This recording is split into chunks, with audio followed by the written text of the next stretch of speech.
C'est vrai que parfois j'ai tendance à les appeler des pleureuses, à leur faire des reproches plus ou moins réalistes. Bon, c'est vrai que parfois j'exagère peut-être un petit peu et que je suis de mauvaise foi, mais franchement, vous allez être d'accord avec moi, je pense pour la majorité, ils cherchent, c'est manifeste.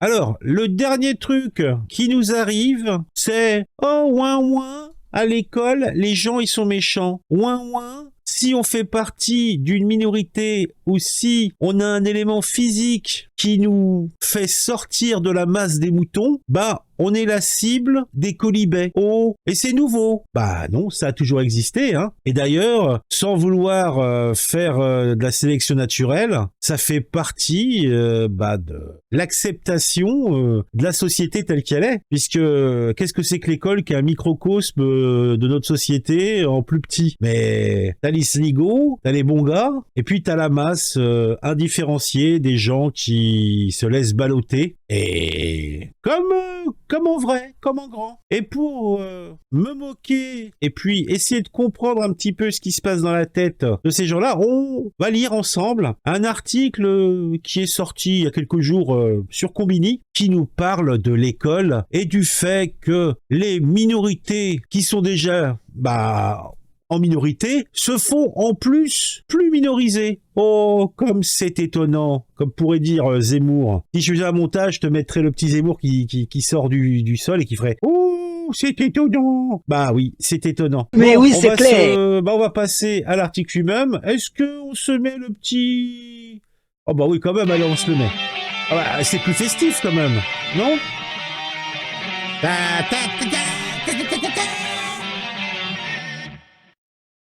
Donc, comme je vous le disais, cet article nous dit qu'il est bon de faire en sorte que notre école nationale, soit une école où il y a l'égalité des chances. Hélas, comme on nous dit dans cet article, vous serez d'accord avec eux sans doute, on se retrouve dans une école qui est traversée par les dominations racistes, sexistes, LGBTphobes. Comment mettre fin à ces violences? Je vous demande un peu. Et alors, Inès, elle va se prendre d'un côté des insultes, elle va se prendre même des projectiles qui seront lancés sur elle. Elle sera la cible d'un harcèlement sexuel. Et un jour, elle prendra même des coups. Elle déclare qu'elle a tellement été fantée par les autres élèves qu'elle a fini par ne plus se lever le matin. Et ces mots sont ceux d'Inès, jeune fille trans de 16 ans, actuellement en seconde au sein du lycée du Var. Donc, si c'est une jeune fille, c'est une fille avec une zigounette, si j'ai bien compris. Là, je crois. Des fois, j'ai un petit peu de mal à tout suivre. Sa mère, Valérie, confirme. Nous avons vécu un véritable enfer lorsqu'Inès, cette jeune fille trans de 16 ans, est entrée au collège. Ma fille a subi toutes les humiliations possibles de la part de ses camarades. Malgré mes appels au secours répétés, la direction ne l'a pas protégée. Elle-même était prêtrie de trochophobie. Ah bon? Donc comme qui dirait, c'est systémique. C'est le système qui en veut à Inès, cette jeune fille de 16 ans avec un petit Scooby-Doo. D'accord? La jeune ado n'est pas un cas isolé. De plus en plus, le corps enseignant alerte sur des situations dont il est témoin. Celles-ci ne sont pas toujours le fait des autres élèves.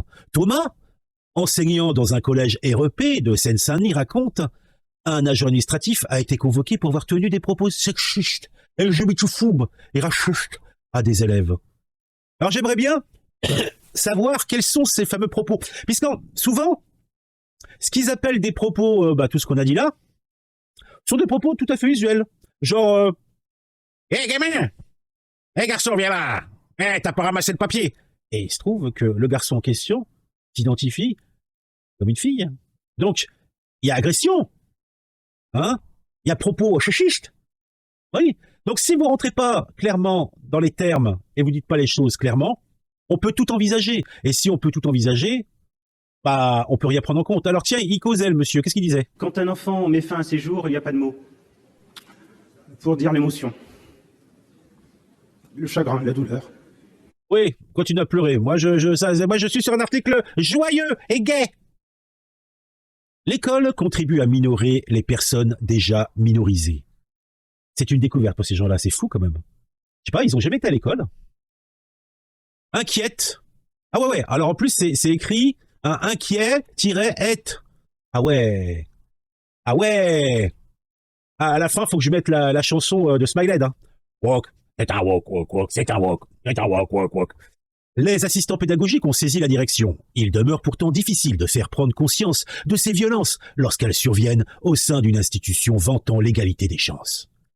C'est ce qu'analyse Yuna Visantin, enseignante et autrice de l'essai « Une autre école est possible ». Publié aux éditions Le Duc, au nom de la neutralité, déclare-t-elle « Principe conservateur, on cherche à évacuer les inégalités de la salle de classe. Avec elle, on ne construit pas un espace de parole juste et égalitaire, on retire aux jeunes la possibilité de nommer les situations vécues et de combattre les oppressions subies.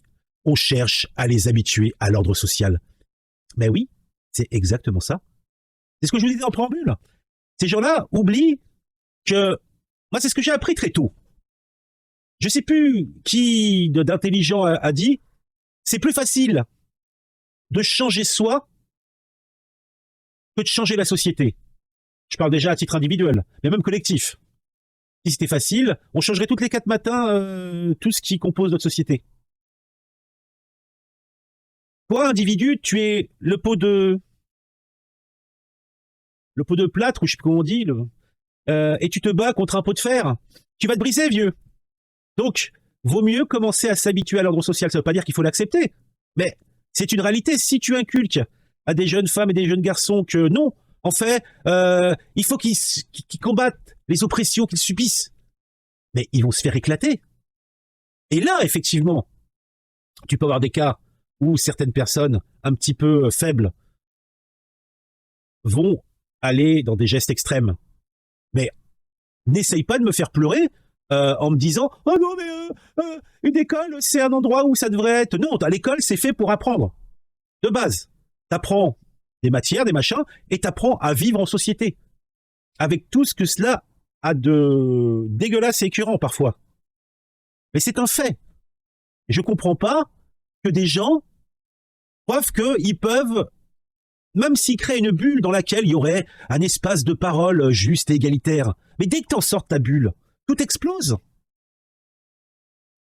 On vit où? Mais je suppose, on cherche bien, à 200 ou 300 km de ces gamins, il y a une école qui sera adaptée pour eux. Et elle sera à 200 ou 300 km. Comme on l'a dit, c'est des minorités dans les minorités. C'est mort pour eux. Et la société ne changera pas pour eux, malgré tout ce que vous faites. Ils seront broyés. Comme vous-même, tôt ou tard, vous serez broyés. Parce que la société ne peut pas accepter très très longtemps des gens qui, n'ayant aucune représentation réelle dans cette fameuse société, un droit de nuisance tel que celui-là qui est le vôtre actuellement. Est-ce que c'est même pas anti-productif ce que vous faites? En tout cas, moi je le pense. Mais on continue. Est-ce dire que l'école est un espace privilégié de reproduction des dominations? C'est bon. La domination. Ce n'est pas un sanctuaire, c'est une institution sociale ancrée. L'État auquel elle est liée n'est pas un organe neutre. Il s'accommode très bien du capitalisme, de l'hétéropatriarcat et du colonialisme. Quel est le rapport? En quoi ces éléments ont quelque chose à voir entre la petite Inès, 16 ans, France, qui a des soucis à l'école avec ses petits collègues, et même les professeurs, je ne sais pas. Quel rapport avec le capitalisme, l'hétéropatriarcat et le colonialisme? Les savoirs que l'on transmet à l'école, comme tous les savoirs, sont situés, quand on se penche sur les contenus pédagogiques officiels, sur la surreprésentation des hommes cisgenres blancs dans les textes. C'est très clair. L'école contribue à minorer les personnes déjà minorisées, dénonce Yuna Visantin. Yuna Visantin, va te tirer une balle. Si il y a une surreprésentation des hommes cisgenres blancs dans les textes, d'ailleurs, c'est peut-être parce que, historiquement, c'est eux qui ont le plus apporté. Ça ne veut pas dire que demain, ça ne sera pas différent, mais on apprend sur les acquis des générations précédentes. Et l'école que tu voudrais faire sans ces gens-là, c'est une école où tu n'apprends plus le savoir. Tu apprends quoi? Tu apprends... mais même, tu vas très très loin. Apprends à planter des patates. Tu auras toujours dans un coin ce fameux homme cisgenre blanc qui va te dire que oui, c'est lui qui l'a ramené d'Amérique du Sud. Oui. Que c'est ce roi cisgenre blanc qui, au moment des disettes, après la décision, qu'il serait peut-être temps de bouffer des patates. La vie est difficile, Visantin. Face à ce déni collectif, ah bah il est collectif, le personnel d'éducation sensibilisé s'organise. Oh oui, il est sensibilisé et il s'organise. De plus en plus d'initiatives pédagogiques voient le jour pour former les professeurs, la direction, les élèves aux enjeux de la discrimination. Mais bien sûr, dans certaines écoles se dotent dans cette perspective de référentes. C'est la fonction de Julie dans un lycée professionnel de Vitry-sur-Seine depuis 4 ans. Coordonner la mise en œuvre de la politique éducative en faveur de l'égalité entre les filles et les garçons à l'école. De son côté, Charlie, assistante d'éducation au collège lycée à Rennes, organise des événements thématiques. Alors je me souviens, j'essaierai de retrouver la fameuse vidéo, où justement on parlait d'un article que j'avais évoqué sur la réappropriation par les filles de l'espace de la cour de récréation dans les écoles. Alors il y avait des études très très sérieuses. Donc il fait les bonhommes, les garçons supplantent et jouent au foot, donc ils prennent, et les filles et les trans et autres pas cisgenres, je sais pas quoi, sont sur les côtés de la cour. Donc pour recentrer les gens, ils mettaient un petit espace bétonné, quelques trucs au milieu. En fait déjà pour casser le terrain de foot naturel et pour qu'il y ait un mélange plus sympathique entre les différents groupes. Comme tout, pourquoi pas. Par contre, je suis beaucoup moins d'accord avec le discours sous-jacent à ça. Mais bon, lisons plutôt. Avec l'aide des membres de l'équipe éducative et d'élèves, nous avons monté une semaine de sensibilisation autour du chéchisme. Les élèves ont organisé une exposition de dessins autour des femmes héroïnes de fiction, une sélection de livres féministes au CDI, une diffusion de documentaires, une campagne d'affichage sur le modèle du collège féministe, 1 minute de silence pour les victimes de féminicide. J'ai eu le sentiment d'être utile. Cela a débouché sur des échanges riches. Détaille Charlie. Eh ben dis donc. Alors je me demande déjà, Charlie, t'es qui? T'es professeur? T'es qui? T'es assistante d'éducation.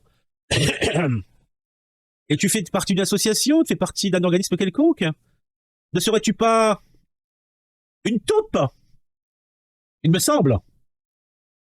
Sur le même modèle, Charlie organise l'année suivante une semaine sur la oui. Avec cette action forte, j'ai pu leur montrer que les adultes queer existent aussi et que les élèves ne sont pas seuls dans leurs difficultés. Mon Dieu. Mon Dieu. L'école du futur, on doit la construire ensemble. Ah oui. Parfois, c'est le corps enseignant lui-même qui est à l'origine de comportements répréhensibles. Mon prof de français a passé 3 années à me noyer de remarques racistes. Racistes, sérieusement? Sur mes cheveux, ma couleur de peau. Mon milieu familial déroule Gloria, jeune fille noire qui a obtenu son baccalauréat en 2022 dans le Limousin. Oh, elle a eu son baccalauréat dans le Limousin. Bah, tant mieux. Ça veut dire qu'il était pas si mauvais que ça, ton professeur. Et après, c'était quoi les remarques là encore? C'est... Mon prof a fait ci, le truc a fait ça. On veut des termes, on veut des choses. Ah, ça veut rien dire, un comportement répréhensible. C'est un petit peu quand on a accusé Bayou. Ah oui, il a un comportement machin, pour les femmes, il les rend malheureuses. Putain, le gars, simplement, il cocufiait sa copine, et il avait aucun respect pour les meufs. Bah oui, mais c'est pas condamnable. Est-ce que c'est joli? Non, ce n'est pas joli, ce n'est pas propre. Mais on s'en bat les steaks. Et là encore, qu'en est-il? Kaina, CPE dans un lycée rural en Bretagne. Alors, faut savoir aussi que tous les prénoms sont changés. J'aurais pu nous l'appeler Gwendoline, Lucie, Fanny ou Kaina. Mais pourquoi Kaina? Pour dire que cette jeune femme serait d'origine nord-africaine, peut-être? Peut-être, je ne sais pas. Enfin, j'en sais rien, je ne sais même pas c'est originaire de quoi. Mais bon. En tout cas, ils ont changé les prénoms, ils nous le disent bien. C'est pour ça qu'ils mettent une petite étoile à côté. Dans un lycée rural en Bretagne, excusez-moi, je tousse encore, on a été témoin de multiples floloches, tout au long de sa carrière. Oh, elle en a vu des choses. Elle en a vu des choses, et elle nous en dira rien. Simplement, elle en a vu beaucoup. Au point d'entamer une procédure, toujours en cours, afin de quitter l'éducation nationale. Mais si tu veux quitter l'éducation nationale, il n'y a pas de problème.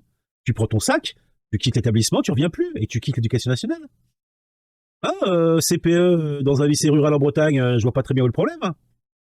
Elle raconte des collègues qui s'amusaient à mal prononcer les noms à consonance étrangère, à imiter les accents des parents, une direction qui ordonnait de leur envoyer les filles avec des jupes, une direction qui ordonnait de leur envoyer les filles avec des jupes trop longues. Non mais, t'es sûr que ça se passe en France, ça? C'est marrant, hein, mais j'y crois pas. J'y crois pas du tout. C'est marrant, hein. J'arrive pas à concevoir qu'il y a un endroit en France où ça se passe comme ça. Ou alors la meuf, elle a 85 ans et elle a arrêté sa carrière dans les années 50, éventuellement. Mais bon, je pense pas que ça existe tout ça. Ça pue. Ça pue le fake. Ça pue l'exagération, tout simplement. De toute façon, c'est étayé par aucun.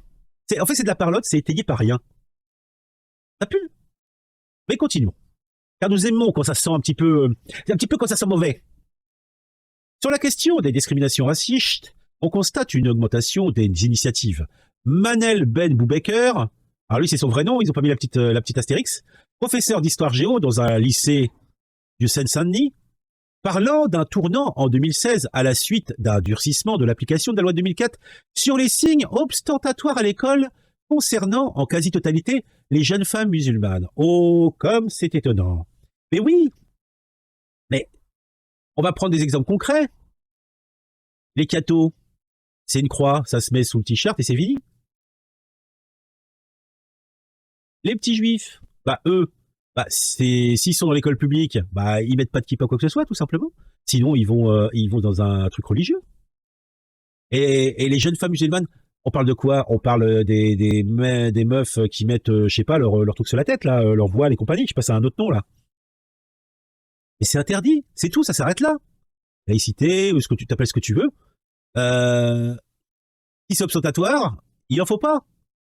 Donc Manel Ben Boubaker, ferme ta bouche. En tout cas, dans ce contexte, c'est une fille. Ferme ta gueule, Manel Ben Boubaker. Dans ce contexte, elle crée avec d'autres collègues la commission anti-raciste de Sud Éducation 93. Sud Éducation. Ah mon Dieu. L'extrême gauche du nord de l'Afrique. C'est exactement ça, hein. C'est dans la polémique que le groupe commence son activité. Tu m'étonnes que c'est dans la polémique. Un premier stage de formation syndicale en décembre 2017 à destination des personnels d'éducation intitulé « Où en est-on de l'antiracisme à l'école ?» Manel Ben Boubaker rapporte que la démarche a été très attaquée par des groupes politiques d'extrême droite. Comme c'est étonnant. C'est simple, hein. T'as l'extrême gauche, avec les gars comme vous, qui sont les islamo-gauchistes. Tu as la majorité qui veulent pas se mouiller, donc qui disent oui à tout, donc ils vont pas vous dire non, mais qu'en pensent pas moins. Et tu as on va dire l'extrême droite, qui elle va vous rentrer dedans. Donc c'est évidemment, c'est elle qui va ouvrir sa gueule. Et encore heureux. En tout cas, bon, on reprend. Donc la démarche a été très attaquée par des groupes politiques d'extrême droite et par le ministère de l'Éducation nationale. Oh, comme c'est étonnant, puisque ce que vous appelez raciste, c'est simplement la mise en place de l'application de la loi laïcité. Si on s'est débarrassé en 1905 des curés dans l'éducation, c'est pas pour se prendre des mollahs à la place en 2050, quoi. Oui, faut être logique. Sinon, faites vos écoles, hein. C'est pas interdit que je sache, hein. Tant que vous suivez le programme, je pense que vous pouvez le faire, hein. Mais dans l'éducation nationale, non. En tout cas, l'éducation nationale a porté plainte contre le syndicat à 2 reprises en raison de l'organisation d'ateliers en non-mixité entre personnes racisées. Tiens donc. Oui, c'est interdit. Oui, c'est du raciste. Et la mixité, non. Mais non, c'est pas bien, on n'a pas le droit.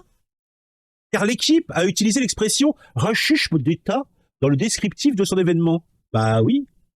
L'éducation nationale, c'est une émanation de l'État, donc ça me paraît normal qu'ils réagissent. Moi, ce qui m'étonne un peu plus, c'est que tu sois encore de l'éducation nationale, que t'aies pas été foutu dehors à coup de latte, hein. Syndicat ou pas. En tout cas, la commission ne se démonte pas et continue ses stages et colloques, tu m'étonnes. Le point commun de toutes ces luttes contre le racisme, le chachisme, la judeophobie, elles sont pensées pour et avec les élèves. Donc en fait, un syndicat qui, en fait, veut rentrer, marabouter la tête des étudiants, des lycéens, des collégiens. C'est la seule chose que je vois, la seule chose que je lis. Une approche fondamentale selon Yona Visantin, bah tiens encore là elle, l'école du futur, on doit la construire ensemble en s'inspirant de l'autogestion et des luttes anti-oppressives. Mais comment tu dis le truc que tu peux, si tu arrives à persuader des gamins de ton truc, et ça va être dur leur vie, mon Dieu, ça va être dur. Mais l'enseignante, alerte, je crois qu'elle n'était pas enseignante, je crois qu'elle était CPE, c'est pas elle la CPE? Alerte sur l'insuffisance des démarches individuelles. On ne fait pas de la politique avec de la chance. Il faut urgemment former les professionnels à distinguer les discriminations et lui donner des moyens de lutter contre. Eh ben dis donc. Ah mais Combini. Ah quelle daube. Ah cet article est à vomir. Bonjour, bienvenue dans la bêtise la plus crasse. Je sais pas moi, mais je suis Vindiou. Bon en tout cas, si comme moi vous êtes, mettez un j'aime à la vidéo. Si vous n'êtes pas encore abonné, abonnez-vous sans attendre et mettez surtout commentez cette vidéo. Car attention, il y a quand même des gens qui lisent ça sérieusement. Je crois rêver. Je suis estomaqué. Allez, on se dit bien à bientôt pour une nouvelle vidéo sur un sujet qui m'aura intéressé et qui, je l'espère, vous intéressera aussi.